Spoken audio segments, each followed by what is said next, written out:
The use of technology is not a big part of our next speaker's life. Although we did contact her by cell phone and flew her in from Arctic Village in Alaska, most of Sarah James's life is much simpler. Her small community, about 130 people, borders the Arctic National Wildlife Refuge. Her people have among the lowest per capita incomes and have the highest harvest of subsistence foods in North America. They live with the land, from the land, and amongst the wildlife. It's my honor to welcome Sarah Agnes James.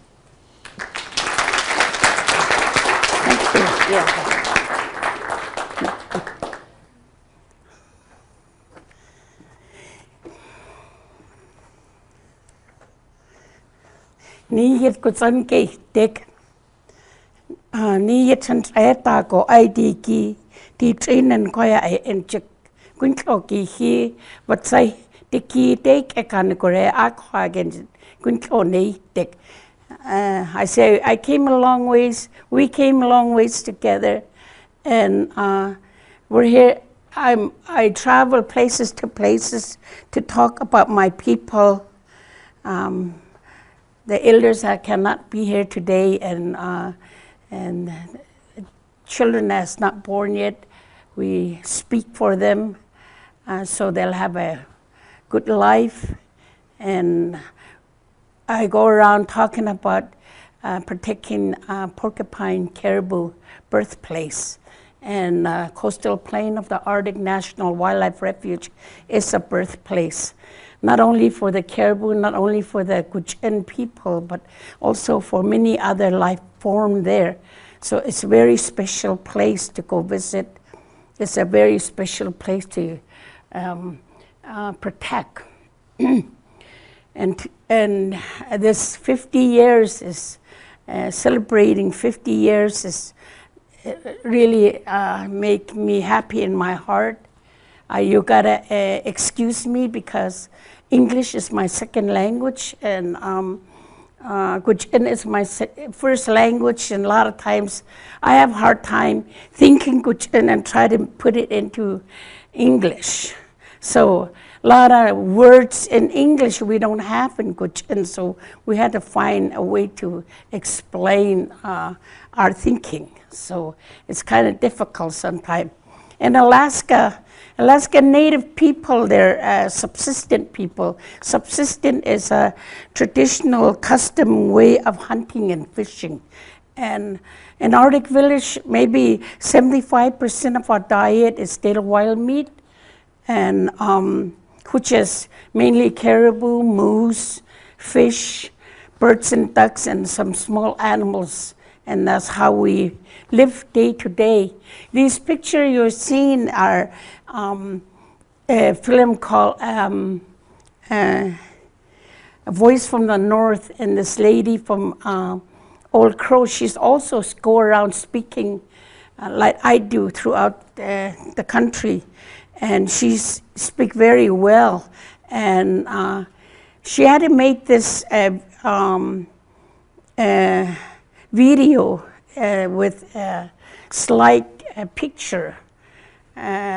She had to catch a flight, and she had only about an hour in order to, and she narrated. It's really good, and I sent a copy here. I just showing the picture just to see what our people looks like and what we do when we celebrate, and that's why I have it on, and hope you enjoy those pictures. So subsistent, back in 1988, our people, Gwich'in people, northeast Alaska and north of Yukon Territory, some of the Northwest Territory, we're all one Gwich'in people. We depend on the porcupine caribou for everything. We're a caribou people, and there's 15 villages.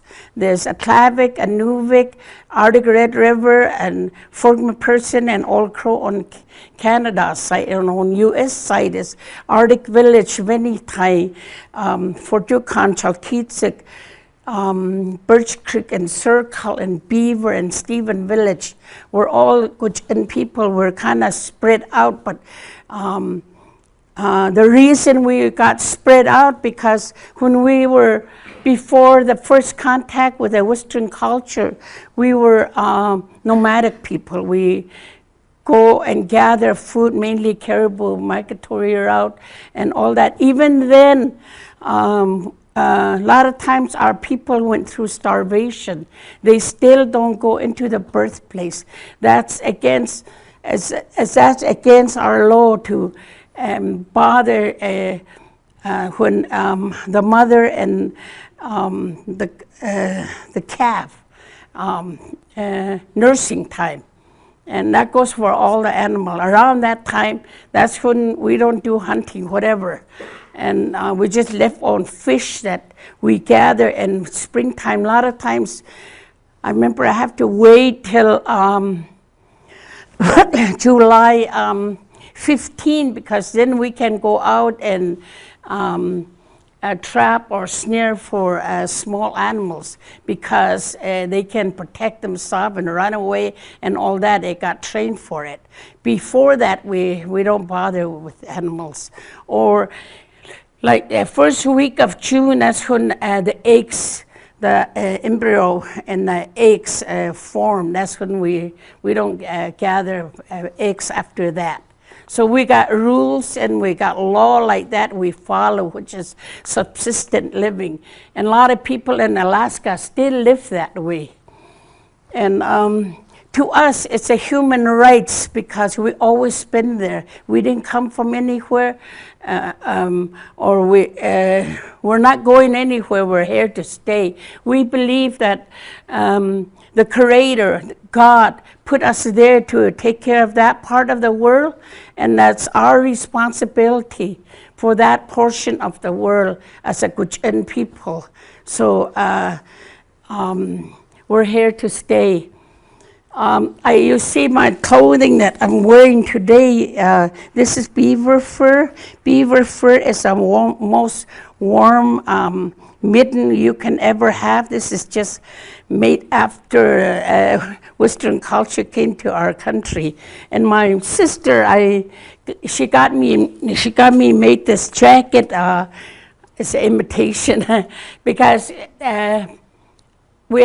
for Gwich'in people, we have long tail. Men's are longer, and we don't have buttons, so we use ties. And then the black part is not usually black. It's just, I just asked her to make it that way. And this hanging back here is supposed to be a baby. That's where they put their baby in the hood.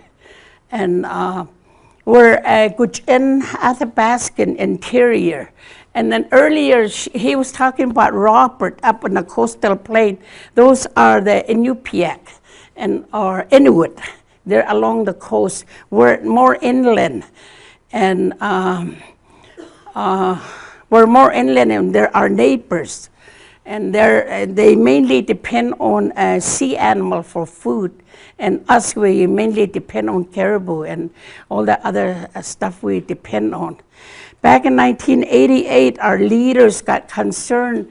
There was a threat to our nation that oil company was going to drill in the Arctic National Wildlife Refuge. That was the threat, because long time ago, about 150 years ago, that was the last time they came together, because Alaska, U.S. and Canada border got put in between them.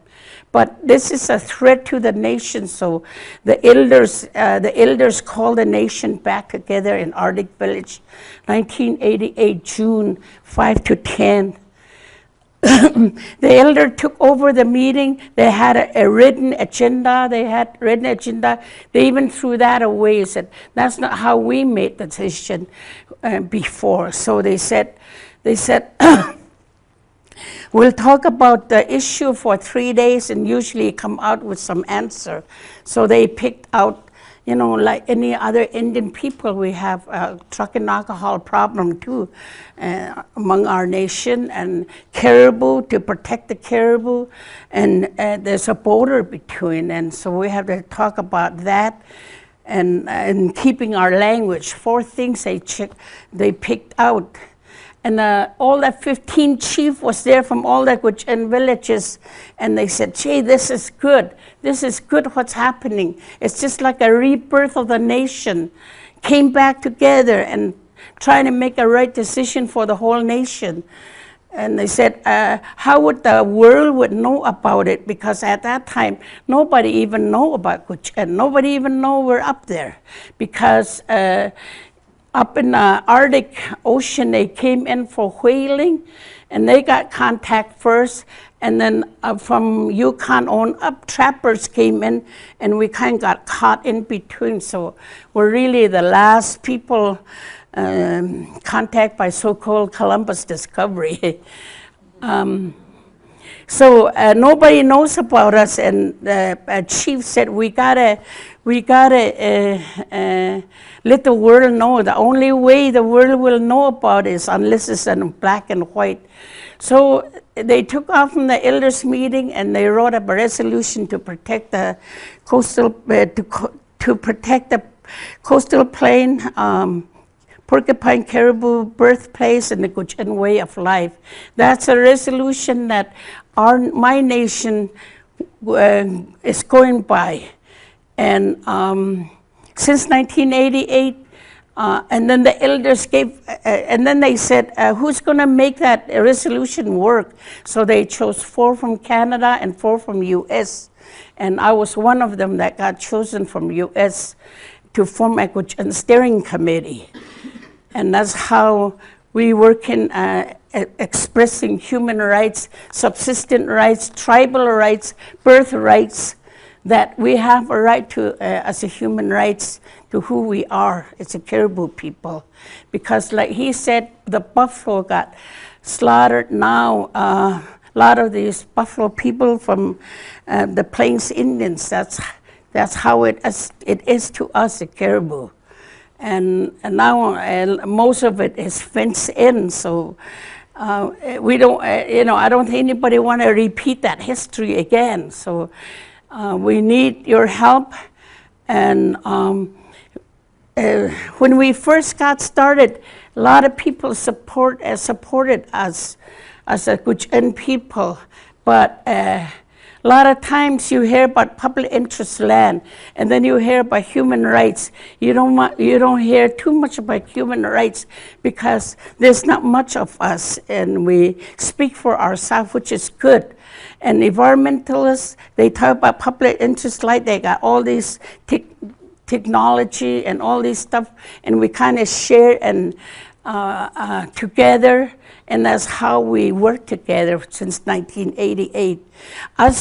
We have a tribe with resolution within United States tribe. They call National Congress American Indians. We have a resolution with them. We have a lot of church support because churches can talk on human rights. And another group of people that can talk on human rights is a special interest group. At one time, we had a resolution from Nursing Association, Reformed Jew. So we have a way we can express our concern about our human rights issue.